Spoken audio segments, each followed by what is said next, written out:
Bienvenue dans ce nouvel épisode de Paroles de dirigeants, le podcast du MEDEF Puy-de-Dôme dédié à la santé des dirigeants.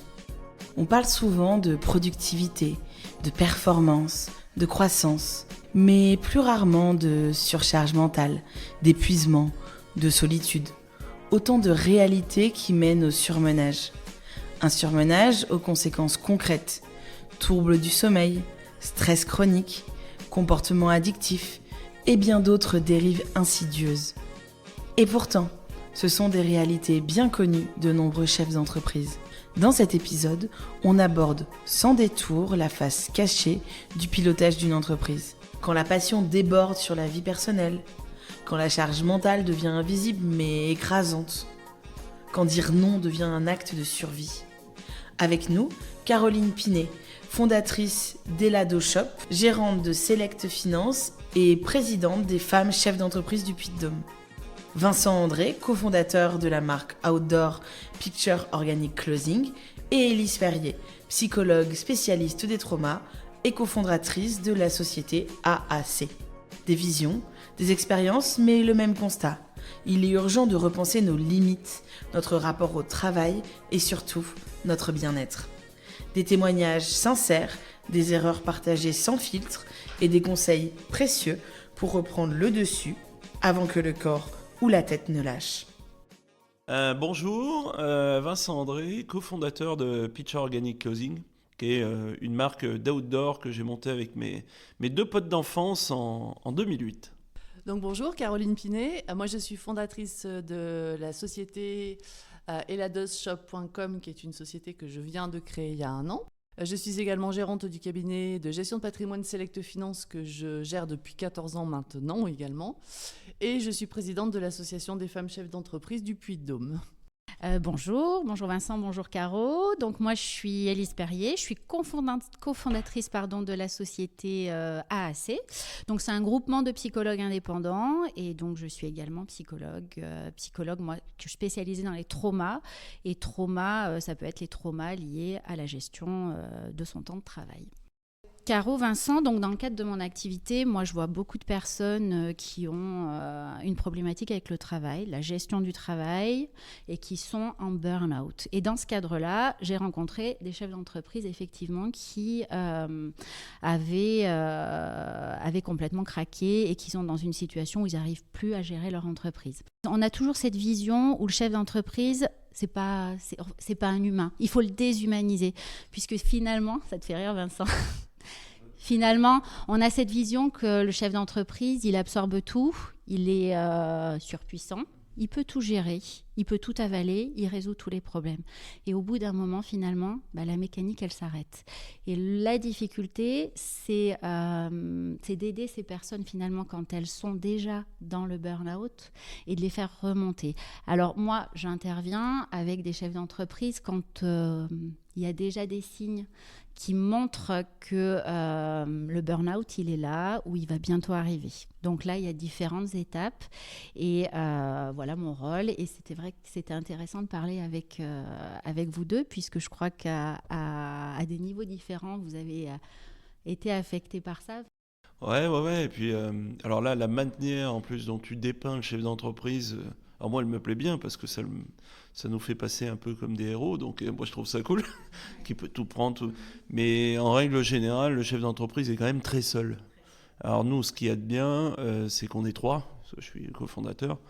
Donc ça, c'est toujours bien parce que tu peux partager un peu justement tes angoisses, tes tristesses, tes loupés ou justement les choses que tu as bien faites. Donc ça, c'est cool qu'on puisse le partager à plusieurs. Mais généralement, c'est vrai que le chef d'entreprise n'est pas perçu comme ça. En tout cas, il y a des boîtes où ça se passe très bien, il y en a où c'est un peu plus compliqué. En fait, c'est la taille de la boîte qui change vraiment le mindset de l'entreprise et aussi des équipes, de ce qu'ils pensent de leurs dirigeants. Et ça change vraiment. Nous, on l'a vu, entre 20 personnes et 100, ça change tout. Le chef d'entreprise, c'est le mec qui prend ton blé. C'est pas le mec finalement qui absorbe tout, qui est costaud, qui va qui va toujours aller trouver les trucs. Alors, je fais pas une généralité, hein, ça veut pas dire que c'est 100% des équipes qui pensent ça. Mais ça arrive avec la taille. Je pense aussi, plus l'entreprise grandit, plus tu vas staffer aussi. Et plus ça va te permettre de déléguer et de déléguer efficacement, ce qui est important aussi. Donc, il y a des travers. Hein. Ouais, c'est ça. Mais plus tu le fais aussi, plus toi, tu rentres dans cette solitude. Parce que du coup, tu mets ton middle management, après ton top management. En fait, on a essayé d'avoir des managements qui étaient très linéaires, où tout le monde pouvait machin. Mais en fait, à partir du moment où il y a vraiment du monde et qu'on parle de gros sous, tu te rends compte que le poids de la décision, quand tu mets un management flat, est trop dur, trop lourd, et en fait, ça ne fonctionne pas. Ça marche bien dans une petite start-up où tu fais 3-4 millions de chiffre d'affaires, t'es une vingtaine, c'est parfait, c'est top, ça sert à rien d'aller foutre un truc en pyramide. Mais par contre, c'est vrai que dès que ça commence à être vraiment gros, que tu as beaucoup de pôles, beaucoup de services, là, c'est plus compliqué. Et c'est là où, quand tu mets du top management, là, tu t'isoles complètement. Alors que c'est pas ce que tu veux.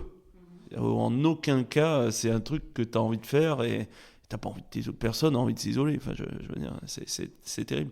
Mais il y a ce truc-là aussi qui favorise après le fait que tu fais beaucoup de travail de l'ombre et effectivement, tu en prends un peu de partout.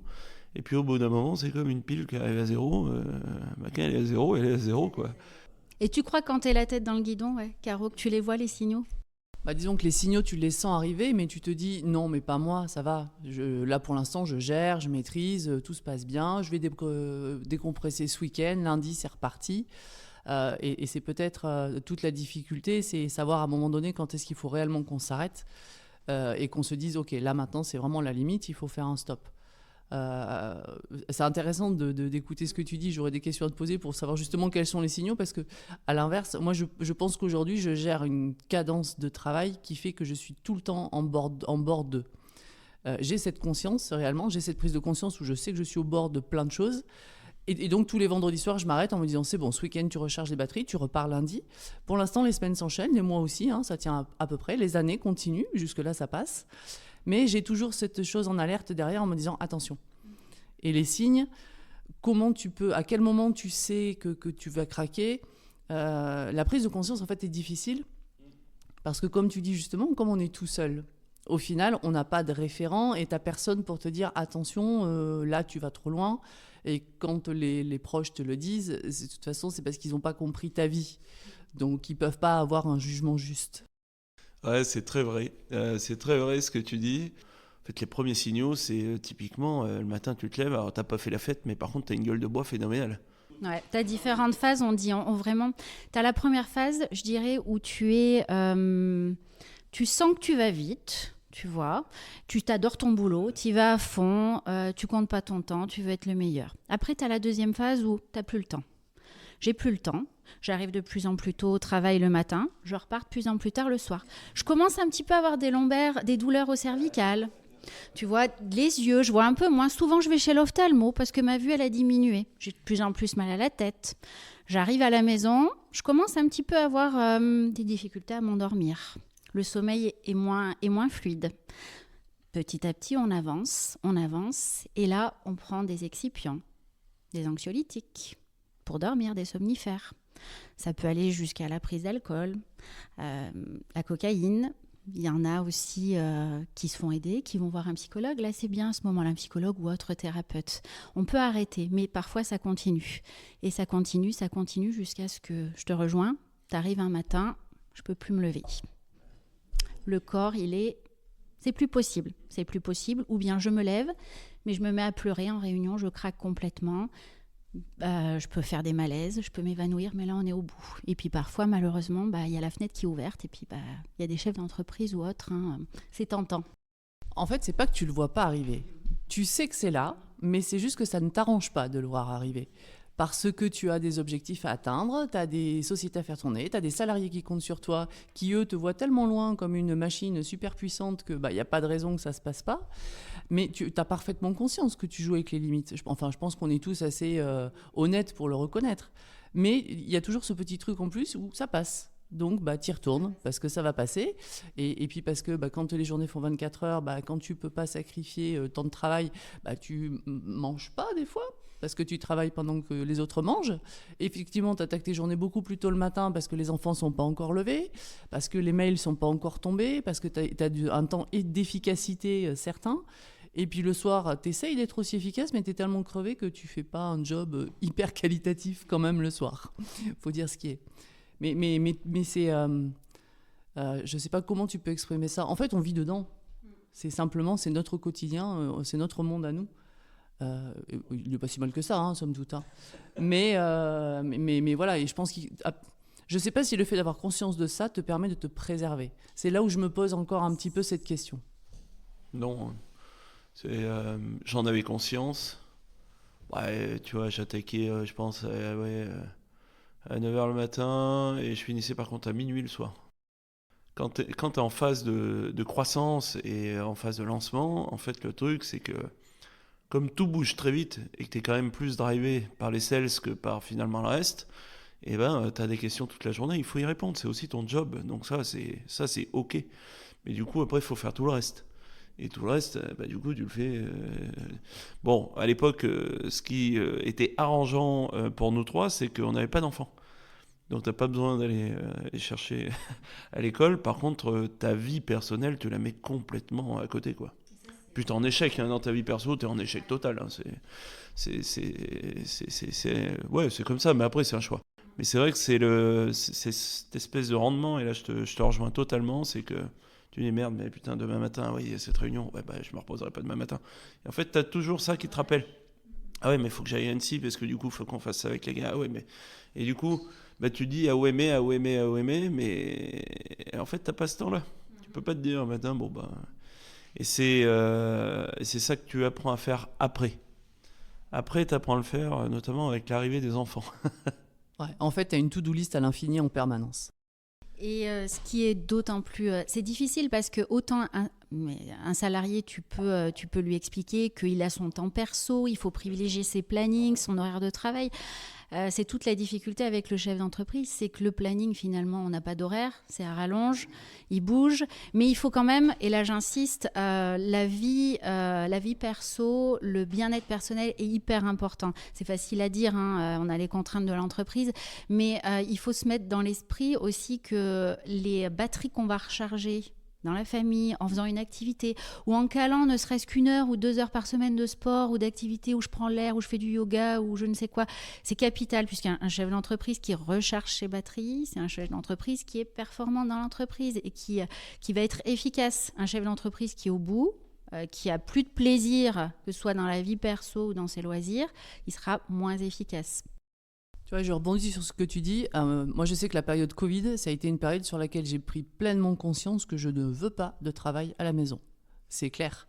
Alors, j'en fais un petit peu, mais c'est vraiment très, très exceptionnel. Je m'oblige systématiquement, quand je rentre à la maison, à éteindre l'ordinateur, à couper le téléphone, et je ne suis plus disponible.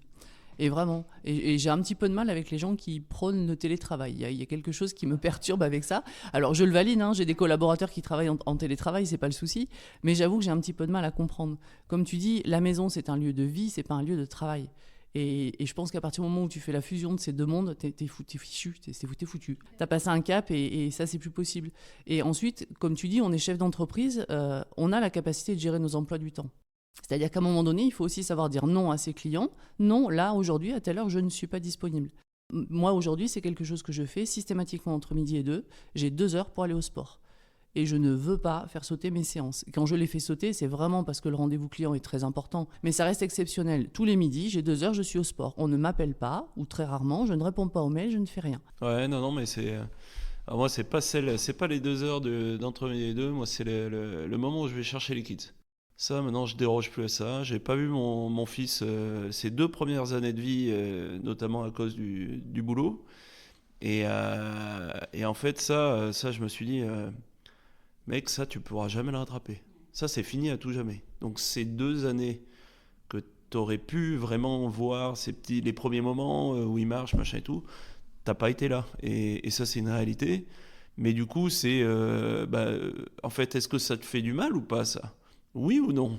Oui, alors maintenant, Quand on me fout une réunion à 17h, je dis non, je suis pas là. C'est fini. On se rappelle après si tu veux. Mais en tout cas, jusqu'à 18h30, tu m'oublies, je joue avec les gosses. C'est le moment. Après, ça bascule sur les devoirs et après, ça bascule sur la bouffe, etc. Mais on se rappelle à 20h si tu veux. Et ça, par contre, je le fais encore. C'est-à-dire qu'on passe des coups de fil un peu plus tard. Si c'est le Canada ou les US et machin, t'es obligé parce que là, t'as un souci de timing. Mais en réalité, j'ai sanctuarisé ce moment et tu vois, maintenant, j'évite aussi les trop gros déplacements, les trucs comme ça. Je veux dire, maintenant, il y a Teams, quoi. Enfin, je veux dire, on fait une visio. Il n'y a plus besoin d'aller partir 15 jours pour aller faire un truc. Enfin, c'est totalement inutile et un peu idiot. Et autant le faire quand c'est réellement obligatoire et que t'as pas le choix, il faut aller le faire parce que tu dois aller shooter un truc. Effectivement, ça, bon, t'es obligé. Tu vois, c'est vraiment de s'écouter aussi. Qu'est-ce que t'as vraiment pas envie de faire ? C'est ça. Et puis, tu as des petites règles toutes simples. Ce qui est urgent et important, je le fais tout de suite. Ce qui est important et non urgent, je le planifie. Attends. Ce qui est urgent et non important, finalement, est-ce que je le délègue pas ? Et ce qui est non important, non urgent, je le zappe. En fait, c'est ça. Moi, j'ai fait un burn-out en 2015, mais qui était lié vraiment à la surcharge de travail et les déplacements pro. On était toujours à droite à gauche avec les gars, et surtout, il fallait apprendre très très vite. Et j'avais 8 casquettes métiers, et j'avais une trentaine de personnes onboardées avec moi, mais j'avais pas de vrai middle management à l'époque. Donc du coup, tu as 30 personnes en direct avec tout ce qui va bien dessus, et en même temps, toi, il faut que tu popes assez vite pour être toujours un cran d'avance sur tout un tas de trucs. C'est-à-dire que je devais finir la compta, mais en même temps, le lendemain, on partait pour le Népal. Enfin, t'as une charge mentale qui est phénoménale, et d'ailleurs, je partais, j'avais même pas fait ma valise. J'avais la moitié des trucs qui étaient pas bons. Mais en fait, tu dis, bon, allez, je m'en fous, tant pis, je garderai le même slip, et puis ça le fera bien. Non, mais voilà, et puis Mais c'est des trucs comme ça où après, t'es en colère contre toi, parce que tu te dis, merde, quoi. J'aurais dû prendre le temps de faire ça mieux, et si j'arrivais à faire mieux, alors est-ce que je peux mieux m'organiser ? Donc tu t'auto-censures, en fait tu t'auto-censures et tu deviens encore plus dur avec toi-même parce que tu ne t'autorises plus les erreurs et pourtant t'en fais de plus en plus parce que t'as une telle surcharge mentale que t'imploses. C'est même pas que t'imploses dans la tête. Ah ouais. Et puis c'est ça, hein. Puis en fait un matin, ça a pas démarré, quoi. Ça a pas démarré, donc ça c'était celui de 2015. Et puis celui de 2022, on sortait du Covid et c'était l'accélération, et notamment avec la digitalisation. Puis c'est là où on a le plus accéléré avec les risques financiers qu'on avait aussi derrière. Où en fait pendant le Covid, en fait j'étais pas chez moi. Moi j'étais au bureau avec mon responsable IT, parce que c'est là où il fallait interconnecter tout le monde, avancer sur la digitalisation parce qu'il y avait ça qui est rentré, et puis tout s'accélérait, tout allait très très vite. À ce moment-là, il fallait pas louper ce virage. Et en réalité, il n'y a pas eu de petit temps de pause sympa à la maison. Et à la maison aussi, c'était très compliqué parce que du coup, la personne avec qui je vivais ne comprenait pas pourquoi tout le monde était à la maison et moi non. Et en gros, tu as des tensions chez toi. Tu as des tensions à la maison, enfin, tu as des tensions au boulot pour le coup. Tu as des tensions financières. Du coup, c'est vrai que là, 2022, ça a lâché, pas pour les mêmes raisons, mais ça a lâché de la même manière. Mais je suis revenu vachement plus vite par contre. Tu te dirais que ça te renforce ces épreuves à chaque fois où tu te sens, alors pas affaibli, c'est pas le mot, mais fragilisé? Alors, ça m'a affaibli physiquement, vraiment. J'ai pris 10 ans, un bon coup de pelle. Mais par contre, ça m'a renforcé sur la manière dont je dois faire les choses. Donc j'y ai gagné d'un côté, et j'ai perdu de l'autre. C'est comme ça que moi je le vois aujourd'hui. Mais par contre, je sais maintenant planifier les choses, je sais vachement mieux déléguer, je sais là où je vais être efficace et utile, là où ça sert à rien. T'as la petite technique, là, enfin la petite technique ou même c'est 80% finalement de tes résultats sont dus à 20% de ton travail. Donc, ces 20% de ton travail, finalement, tu dois les centrer de ton travail, de tes efforts sur des choses qui sont à forte valeur ajoutée. On a 80% de nos activités qui n'ont pas de plus-value, en fait. Donc, ces 20% de travail, d'efforts, il faut qu'ils soient centrés sur des choses qui sont importantes. Et c'est d'autant plus important, tous les deux, en tant que chef d'entreprise, de vraiment prioriser ce qui a forte valeur ajoutée pour votre entreprise. puisque le reste, finalement, c'est du temps perdu. Vous faites tous les deux partie du MEDEF. Est-ce que ça vous a aidé, le MEDEF, de faire partie de ce réseau professionnel ? Bah oui, complètement. On les a contactés il y a pas longtemps, d'ailleurs, pour la partie sociale, typiquement. Mais oui, en fait, c'est que il y a des personnes à qui parler et qui te comprennent. Donc ça, c'est toujours mieux. Tu peux garder des termes techniques, on ne te regarde pas avec des yeux tout ronds en te demandant de faire une traduction. On parle le même langage, tu navigues sur les mêmes eaux au final. Et c'est vrai que de rejoindre un réseau comme le MEDEF, moi je vois, j'ai également donc, la présidence des femmes chefs d'entreprise. Tout à l'heure, Vincent, tu parlais de la solitude du chef d'entreprise. Nous, c'est une des premières raisons pour lesquelles les filles rejoignent le groupe, c'est qu'elles veulent sortir de cette solitude. Parce que c'est vrai qu'elle est pesante. Et même quand on est dans des réseaux, le temps d'intégration est parfois un peu long dans certains réseaux. Et tu te rends compte que des fois, tu peux te poser la question de savoir si c'est une addition de solitude qui se fait ou si tu as vraiment une complémentarité. Et je pense que cette complémentarité, elle vient avec le temps, où tu as des accroches qui se font avec des gens et là, tu as vraiment quelque chose qui te nourrit. Mais c'est vrai que... Et puis sortir de la solitude, il faut vouloir le faire et il faut pouvoir le faire. Parce que c'est vrai que c'est pas facile toujours d'aller vers les autres quand ton mode de fonctionnement quotidien, c'est d'être avec toi-même. C'est très vrai. C'est très vrai. De toute façon, la solitude, c'est un vrai sujet. Et je te rejoins, c'est vrai que dans les réseaux dans lesquels des fois on peut participer aux genre de choses-là, c'est vrai que tu as ce temps d'intégration. Moi, je l'ai eu, enfin, ce truc-là, je l'ai ressenti. Ça, c'est clair. Enfin, nous, pour parler du réseau FCE, c'est la question qu'on se pose au bureau souvent, c'est comment on va pouvoir accompagner l'intégration de nos filles, parce qu'on est toutes passées par des phases d'intégration. On a tout eu à un moment donné. Quand tu es dans un réseau depuis 3 à 6 mois, il y a un jour, tu débarques dans la réunion, tu dis, bon, je reste ou je reste pas. Voilà, qu'est-ce que je fais ? Enfin, moi, je sais que personnellement, j'ai fait la première année, j'ai fait le réseau. La deuxième année, je suis partie en disant, j'ai pas ma place. Et c'est une FCE que j'ai croisée à l'extérieur qui m'a dit, mais si, reviens, tu vas voir, on va faire ça, ça et ça. Et tu te rends compte que c'est l'implication active aussi dans un réseau qui te permet une véritable intégration. Si tu es simplement consommateur du réseau, ce réseau, il ne va pas t'apporter grand-chose au final. Et ça, il faut en avoir conscience aussi.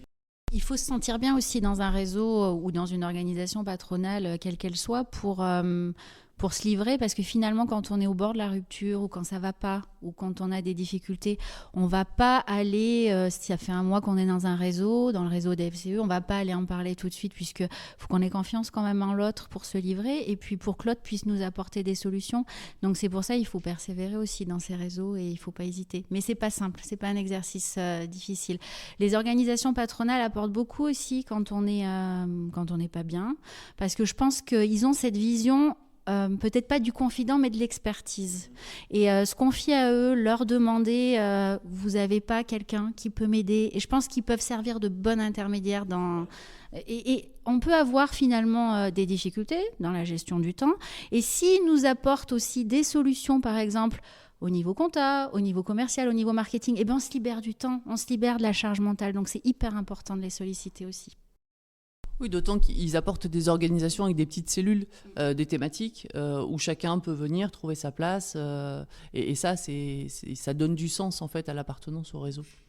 Ouais, puis ça rassure. En fait, parce que c'est vrai que quand il t'arrive un truc comme ça, ou quand tu sens qu'il va t'arriver un truc comme ça, parce que tu le sens, tu sais pas quand ça arrive, mais tu le sens, c'est de dire, généralement, tu te dis, bon allez, c'est quel cachet qu'il faut prendre là pour... Parce que, en plus, en France, on a quand même ce truc-là on n'a pas du tout l'aspect préventif dans notre modèle de santé. C'est vraiment du curatif. Voilà. T'as un trou dans la main, tu vas acheter une trépare, et puis voilà. Mais t'as pas tout cette espèce d'aspect préventif pour éviter de choper ces trucs-là. C'est vrai que ça, t'as toujours tendance à dire, allez, tu vas voir le médecin, bon, faut que je prenne quoi ? Bah tiens, prendre la paroxétine, c'est très bien, allez, roule. T'en prends 2 au début, et puis tu baisses au fur et à mesure. Mais du coup, on t'explique pas comment faire pour recharger les batteries. En fait, t'en sors quand tu as enfin compris qu'il fallait dire non. Donc moi, il m'a fallu 4 ans après 2015 pour comprendre qu'il faut dire non, mais avant, j'ai pris des cachets. J'ai pris des cachets. Parce que de toute façon, t'as pas le choix, faut y aller. Donc en gros, tu vas voir un médecin, le médecin il te dit ça. Il dit, t'as le choix, soit 6 mois à aller pêcher et être tranquille. Je lui dis, je peux pas. Bah tiens, regarde, tu prends cette boîte et puis Et puis c'est 2 tous les jours, un matin, un soir, et puis voilà. Et c'est aussi simple que ça. En fait, c'est à partir du moment où tu as compris. C'est vrai que cet accompagnement auprès d'une personne qualifiée pour faire ce préventif, en fait, ça m'aurait évité ça. Les gâcher, c'est pas terrible. Après, avec le médicament, tu traites finalement le symptôme, mais la cause, en fait, il faut la traiter. Et c'est vrai que les médecins, et c'est pas leur jeter la pierre, finalement, ils voient arriver des personnes désespérées, ils veulent les aider. Donc, Bien sûr, voilà. c'est leur job. Mais c'est pas évident. Et c'est vrai que l'accompagnement, si tu peux le faire en amont, tant mieux, avant la prise de médicaments. Mais après, pour l'arrêter, et puis pour pas retomber dans les travers, tu vois, tu as fait 2 burn-out, 2015-2022. Ça veut dire que, voilà, on est fragile malgré tout. Il faut rester vigilant parce que parfois aussi la reprise, et surtout en tant que chef d'entreprise, on veut reprendre rapidement. Je ne sais pas si tu as repris vite, toi, Vincent. 4 jours après. Je prône pas l'arrêt, mais parfois, tu sais, il faut quand même couper un bon moment si tu peux. Bien sûr, si ton entreprise te le permet. Mais parfois, c'est impossible de toute façon de retourner. Là, à cette époque-là, en tout cas, c'était pas possible. Et en plus, dans ta tête, tu dis c'est bon, j'ai caché. Donc c'est bon, je peux y retourner. J'ai le truc. C'est comme un Doliprane. Bon, du coup, ça va, j'ai pris un Doliprane, je peux y aller. Par contre, la deuxième fois, je me suis arrêté 3 semaines. Puis j'ai fait des trucs que je fais pas. J'ai été au coiffeur. C'est un truc que j'ai jamais fait. Mais genre, tu te promènes et tu dis, tiens, je vais me faire couper les cheveux. Tu sais que c'est très vrai de juste avoir le temps de faire les choses. Au début de l'introduction, Élise, tu parlais de « on n'a jamais le temps ». Moi, c'est une phrase aujourd'hui, comment te dire, elle est gravée dans ma bouche et je ne la supporte plus. C'est-à-dire que chaque fois qu'on me pose la question, tu te dis « non, mais j'ai pas le temps, je n'y arrive pas ». Tu cours pour les courses, tu cours pour le travail, tu cours pour les gosses, tu cours pour tout. Et à un moment donné, tu as juste envie d'arrêter le temps. Et comme dit Vincent, et le problème, c'est que quand tu as du temps, tu es tellement perturbé que tu sais presque pas quoi en faire. Tu dis mais qu'est-ce que je vais faire en fait maintenant, j'ai 3 heures devant moi là. Oh, comment je les remplis? Et il y a une espèce de pas de panique, mais t'as une espèce de contre-pied où tu te dis mais en fait j'ai oublié de faire quelque chose parce que normalement je suis pas censé avoir du temps. C'est ça. Non mais se promener dans une galerie marchande, c'est un truc. Ça, j'invite les auditeurs à le faire au moins une fois dans leur vie, ça. De errer sans but. C'est putain, mais il y a beaucoup de gens qui le font aussi, ça. Un mardi 14h, j'étais impressionné de voir le nombre de gens qui se promènent finalement. Mais pour rebondir, est-ce que quand tous les deux vous prenez des jours de vacances, j'espère que ça vous arrive, est-ce que la coupure, le premier, deuxième jour, comment vous le vivez? Alors, comment te dire moi, je coupe pas parce que je ne peux pas couper pour l'instant parce qu'au bureau, c'est pas suffisamment staffé pour que je puisse couper. J'ai un métier, en plus, j'ai un métier dans la finance qui est particulièrement sensible et particulièrement intimiste. Et tu travailles avec des personnes et pas avec des enseignes. Et quand en plein mois d'août, mon client m'appelle, me dit qu'il a un accident, qu'il a besoin de déclencher ses indemnités, je peux pas lui dire attends, je rentre dans 3 semaines, on voit ça après. Donc tu gères le problème. Par contre, quand je suis en vacances, j'ouvre l'ordinateur tous les matins, ça c'est certain. La première heure avant, je me lève avant tout le monde pour pas polluer la famille avec ça. J'ouvre mon ordinateur, je traite mes mails. Quand j'entends que ça commence à faire du bruit, je ferme et je refais la même chose le soir. Mais par contre, entre les deux, je suis en vacances. Et je pense que ça, c'est aussi une capacité qu'on a. Tout à l'heure, Vincent, tu disais quand on fait plein de tâches, on a l'habitude de jongler en permanence avec 50 tâches à la fois. Tu passes de A à B à C à D, tu reviens à Y, tu reviens à A. Et je pense que ça, c'est une vraie qualité. Voilà. Et dans tes vacances, quand tu arrives à gérer ça, effectivement, à 9h du matin, tu coupes, 7h le soir, tu jettes un œil. Mais une vraie coupure, par contre, et de pouvoir aller un jour chez le coiffeur sans rendez-vous, j'avoue, j'en rêve. Réellement, c'est un rêve. Et toi, Vincent? Les vacances, alors ça, c'est un vaste sujet. J'en prends réellement que depuis 3 ans. C'est un truc, en fait, à la suite du burn de 2022, c'est là où je me suis dit, là maintenant c'est stop, j'arrive à dire non à des trucs, mais en fait, mes 2 associés prennent 5 semaines de vacances, pourquoi moi je prends 3 jours, quoi? C'est quoi pourquoi tu fais ça, mec? À un moment donné, c'est que soit tu cherches aussi les problèmes, voilà, ou à te flageller, ou à être surprésent, et en fait, ça sert à rien, parce qu'aujourd'hui, t'es staffé, t'as du middle, t'as du top management, faut leur laisser aussi un peu la place, voilà, t'émanciper un peu de tout ça. Ils sont meilleurs que toi sur les jobs parce que tu les as recrutés pour être meilleurs que toi, c'est normal. Tu sais, ça aussi, hein, c'est très français, ça, parce qu'en Europe, tu le vois pas trop, notamment chez nos amis allemands, ils le font pas du tout, ou anglais. Mais nous, c'est vraiment le présentéisme. Alors ça, c'est un truc à la française. Plus tu restes, plus tu as les faveurs de ton chef, mais n'importe quoi. Le mec, en fait, il est sur Facebook pendant 3 heures. Ça sert à rien. Enfin, rentre chez toi, va faire autre chose, mec. Je me suis rendu compte que du coup, je faisais plein de trucs. Tu sais, ton 80-20, là, voilà, c'est ça. Plein de trucs un peu inutiles, mais que du coup, je trouvais ça important de le faire pour moi, parce qu'au moins, je me le sors de la tête et ça, je passe à autre chose. Mais du coup, tu meubles, parce que ça, j'aurais pu le filer à d'autres.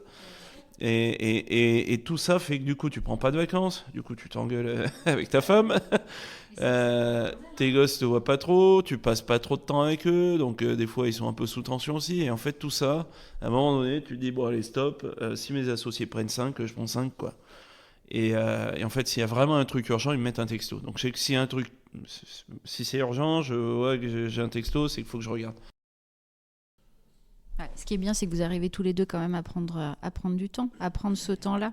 C'est important aussi, que ce soit prendre les vacances de façon plus générale, des jours de repos, et puis dans ce temps-là, vraiment d'arriver à planifier des temps pro, même s'ils sont minimes, mais nécessaires pour la vie de l'entreprise et les temps perso. Et comment vous revenez après ces temps de repos, en fait, finalement ? Est-ce que vous avez un effet bénéfique sur votre corps, votre organisme et sur la vie de l'entreprise de façon au plus long terme ? Ah bah oui, bien évidemment, t'as un bénéfice. Déjà les 3 semaines que j'avais pris en 2022, déjà tu reviens, t'as envie de revenir, t'es content de revenir et t'as quand même rechargé les batteries alors que c'est que 3 semaines, normalement il faut plus pour ce genre de problème.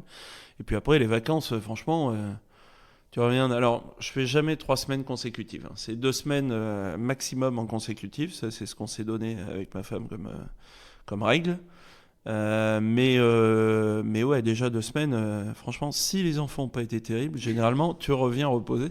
Et aujourd'hui, on peut pas dire, à part dans de l'indus où tu produis, où tu es obligé d'être sur place, sur site. Mais vraiment, aujourd'hui, avec les technos, le téléphone, tu peux gérer ta boîte un peu à distance. Ouais, moi, le retour de vacances, il est toujours un peu plus compliqué parce que je fais un vrai break. Même si je bosse tout le temps, je fais une vraie coupure. Et généralement, quand je rentre, je prends du recul sur ma situation. Et c'est un petit peu comme si tu regardais un fleuve passer avec plein de remous, plein d'eau, et on te dit, bon, là, maintenant, tu ressautes et tu nages. Hein. Et tu dis, ouais, non, mais là, en fait, j'ai pas trop envie parce que la piscine à bulles, elle était sympa. Pourtant, je sais que je l'ai fait avant, mais je sais pas si j'ai vraiment envie de retourner dans cette eau-là. Et puis bon, à un moment donné, tu sautes parce qu'il faut y aller, t'as pas le choix. Mais j'ai toujours cette appréhension de dire, oh là là, faut y retourner, faut retourner dans cette vie turbulente, en fait. Où t'es bien quand t'es en vacances, tu prends le temps de tout. Ouais. Et est-ce que tu arrives à te dire là, parce que je t'ai vu dans ces moments-là, quand tu reviens de vacances, et c'est vrai que t'as pas le moral, hein, on parle franchement, on va se parler franchement, donc est-ce que c'est pas se dire, faut qu'on bosse, hein, la vie de nos entreprises, faut qu'elle tourne, c'est pas finalement les objectifs, et je sais que tu le fais, allez, dans 4 mois, c'est les prochaines vacances, dans 5 mois, ou bientôt, où j'ai des petits week-ends sympas qui se présagent sans forcément des vacances, se raccrocher à du positif, à des choses qui te font du bien. En fait, je vais te donner un scoop. Quand je rentre de vacances sur le chemin du retour, alors je jette pas les papiers et je vomis pas. Par contre, je programme le voyage d'après, la destination, les dates, et comme ça, je sais exactement quand et où je repars. Alors, les bonnes pratiques, j'allais dire planifier son temps. Je pense que vous l'avez bien dit tous les deux, hein, planifier son temps, ce qui est important, ce qui a de la valeur ajoutée pour l'entreprise. Pas hésiter à déléguer quand c'est possible, bien évidemment, aux collaborateurs. On ne l'a pas évoqué, mais l'entrepreneur qui est seul, pas hésiter à solliciter les réseaux professionnels, à sous-traiter aussi l'administratif, par exemple. Donc, bien déléguer. Favoriser aussi sa vie perso. C'est hyper important, le bien-être perso, être bien dans sa tête, on sera bien dans l'entreprise. Donc ça, c'est vraiment des points importants. Pas hésiter à se faire aider, à solliciter les amis, la famille, les réseaux. Alors après, il y a le médecin, je pense. Le médecin généraliste, c'est celui qui nous connaît le mieux. Après, effectivement, il y a tout ce qui est les psychos du travail, les thérapeutes. Les organisations aussi, les réseaux apportent. Il y a des cellules, je sais, moi je parle des FCE, on a des cellules internes au FCE qui aident. Au MEDEF, il y a des cellules aussi qui permettent d'apporter cet appui, ce soutien et d'orienter vers les bonnes personnes. Mais surtout, faites attention quand cette notion de temps, et vous voyez que j'allais dire les signaux les plus importants. J'ai plus le temps, comme tu l'as dit, Caro. Je pars de plus en plus tôt, je rentre de plus en plus tard. Le sommeil, si je dors plus, attention. Attention parce qu'un corps qui manque de sommeil, on perd en vigilance, en clairvoyance, et après, ça va très très vite. Donc faites attention à tous ces signaux. Et n'hésitez pas à demander de l'aide avant. Quand on s'arrête, quand on demande l'aide assez tôt, j'allais dire. Quand on a une surcharge émotionnelle, d'anxiété, moi je prends mon exemple, le cabinet du thérapeute, on décharge là. Et puis d'avoir une vision externe, objective, ça peut permettre d'y voir un petit peu plus clair, mais au moins on décharge. Parce que c'est pas évident de se confier à sa famille, de dire ça va pas. C'est pas évident de se confier aux collaborateurs, ça va pas. Le thérapeute, il est là pour ça aussi. En tout cas, merci beaucoup Vincent, merci Élise de cet échange, c'était instructif, sympa. Ça nous a permis de prendre position, de voir un peu où on en est, et cet échange d'expérience est bien. Merci. Je vais essayer de pas glisser du coup. Merci Vincent, merci Élise. Merci à tous en tout cas, parce que les échanges comme ça, ils sont super importants. Et ça fait du bien d'en parler, parce que c'est vrai qu'on n'en parle pas souvent de ça. Vraiment de la santé du dirigeant, c'est vraiment un truc qui est dur. Hein, donc... J'ai pris pas mal de tips, donc merci énormément et très bonne journée. Merci à tous les deux aussi. Merci Vincent, merci Caro, merci au MEDEF d'avoir organisé ça. C'est important d'avoir ce temps d'échange. Moi, je suis chef d'entreprise aussi en tant que psy, donc j'ai les doubles casquettes. Et c'est bien aussi d'avoir vos avis à tous les deux, parce que finalement, on s'oublie souvent. Et c'est bien d'avoir ces petits moments d'échange et de partage d'expérience. Voilà, merci. Ce que nous rappellent nos invités, c'est que la santé du dirigeant n'est pas un sujet secondaire. C'est une condition de survie de l'entreprise. Alors, que retenir de cet épisode ? Le burn-out n'arrive pas d'un coup. Il s'installe en silence, quand on minimise les signaux. Dire non n'est pas un luxe, c'est une stratégie de long terme. Déléguer, s'entourer, sortir de la solitude, c'est ce qui permet de tenir dans la durée. Prendre soin de soi, ce n'est pas ralentir, c'est mieux avancer. Et surtout, le repos est un levier de performance. S'autoriser à déconnecter, à prendre des vacances, à avoir du temps sans but précis, c'est recharger les batteries mentales et physiques pour mieux piloter ensuite. Alors, si vous aussi, vous ressentez des signaux d'alerte s'installer et que vos limites semblent proches d'être atteintes, voire dépassées, n'hésitez pas à contacter le MEDEF. Nous vous orienterons vers des pairs ou des dispositifs d'accompagnement adaptés proposés par des associations telles que 60 000 rebonds ou APESA 63 afin de vous aider à surmonter vos défis et bénéficier du soutien nécessaire. Merci à Caroline, Vincent et Élise pour leurs paroles authentiques. Merci à la commission santé du dirigeant pour la co-construction de cette saison et à nos partenaires AG2R, La Mondiale et Malakoff Humanis pour leur engagement. Retrouvez le MEDEF sur Instagram, MEDEF-63 ou sur LinkedIn, MEDEF Puy-de-Dôme. Si cet épisode vous a fait réfléchir, partagez-le à un dirigeant autour de vous. Il vous en remerciera sûrement. Et à très vite sur Parole de dirigeant.